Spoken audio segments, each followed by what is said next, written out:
یہ مکان آپ دیکھ رہے ہیں، یہ کرین ٹائپ مشین اس پہ خارش کیوں کر رہی ہے؟ یہ خارش نہیں کر رہی۔ کڑوی بات یہ ہے کہ یہ مکان ایک پیلسٹینین کا ہے اور یہ کرین اسرائیلی اتھارٹیز اس مکان کو گرا رہی ہیں، اور وجہ بڑی سمپل ہے۔ ویسٹ بینک یعنی کہ مغربی کنارے میں واقع یہ مکان غیر قانونی طور پر بنا ہے۔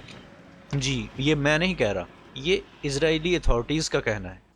اب آپ سوچیں گے کہ جنہوں نے خود غیر قانونی طور پر کہیں قبضہ کیا ہو، کس طرح ایک پیلسٹینین مکان کو غیر قانونی قرار دے سکتے ہیں؟ تو بھائی آپ کس دنیا میں رہتے ہیں؟ ویسٹ بینک پیلسٹینین علاقہ نہیں ہے۔ 1967 کی عرب اسرائیل وار کے بعد سے، جس میں کہ اسرائیل نے بری طرح عربوں کو شکست دی تھی، بہت سے دوسرے علاقوں کی طرح یہ علاقہ بھی اسرائیل کے کنٹرول میں ہے، اور یہ ان مفتوحہ علاقوں میں سے ایک ہے جو اسرائیل نے کبھی بھی واپس نہیں کیے۔ ہاں، یہ بات ٹھیک ہے کہ اب بھی بہت سارے پیلسٹینینز بھیڑ بکریوں کی طرح ویسٹ بینک میں رہتے ضرور ہیں، لیکن ایفیکٹولی یہ اسرائیلی کنٹرول میں ہے، اور ظاہر ہے جس کی جو چیز ہوتی ہے وہ اس کے ساتھ جو چاہے جیسا چاہے سلوک کر سکتا ہے۔ ہاں ہاں، میں جانتا ہوں بہت سے لوگوں کو یہ بات ہضم نہیں ہوگی، لیکن کیا کیا جائے، دنیا میں زیادہ تر باتیں کڑوی ہی ہوتی ہیں، نہ چاہتے ہوئے بھی انہیں نگلنا پڑتا ہے، تسلیم کرنا پڑتا ہے۔ اچھا چلے یہ بتائیں، تبت انڈیا کا ہے، تبت میں رہنے والوں کا ہے یا چائنا کا؟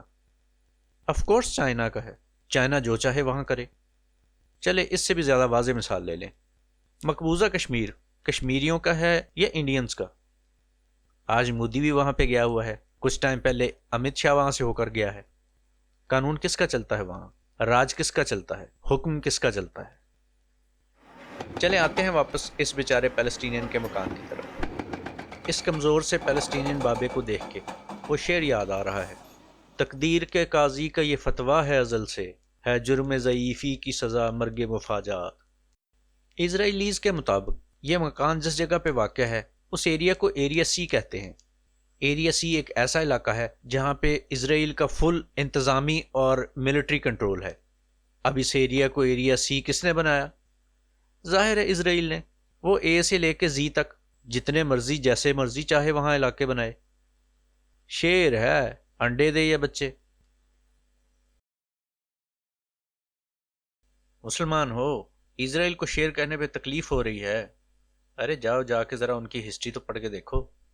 عربوں کے ایک ٹھاٹھے مارتے سمندر میں اسرائیل ایک تنکے سے زیادہ تو نہیں تھا 1948 میں، مگر کس دلیری سے لڑے ہیں وہ۔ ایک طرف وہ اکیلا ایک چھوٹا سا ملک، اور دوسری طرف عرب کے اتنے بڑے بڑے ملک، اور وہ بھی کئی سارے، اور اسرائیل نے وہ دھلائی کی ہے سب جنگوں میں ان کی کہ خدا کی پناہ۔ اگر یقین نہیں آتا تو جا کے ذرا 1967 والی وار کے حوالے پڑھ کے دیکھ لیں، آپ کے 14 طبق روشن ہو جائیں گے۔ ان بے بس پیلسٹینینز کو یوں کھڑے اپنے گھر بار کی بربادی دیکھتے ہوئے دکھ بھی ہوتا ہے، اور ان کے بڑوں نے جو کیا اس پر افسوس بھی۔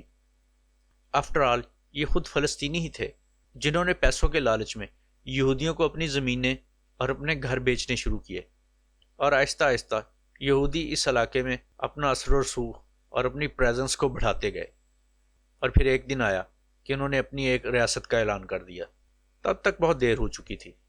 ان سے لڑنے کے لیے اور اس ریالٹی کو انڈو کرنے کے لیے عربوں نے بڑے ہاتھ پاؤں مارے، مگر عربوں کی یہ کوششیں اس بندے ڈاکٹر کی طرح کی تھیں جو مریض کے قریب ایک درخت کی شاخوں پہ جھولتا رہا، کبھی اس ڈال پہ کبھی اس ڈال پہ، اور جب مریض مر گیا تو اس نے کہا میں نے بھاگ دوڑ تو بہت کی پر اللہ کو یہی منظور تھا۔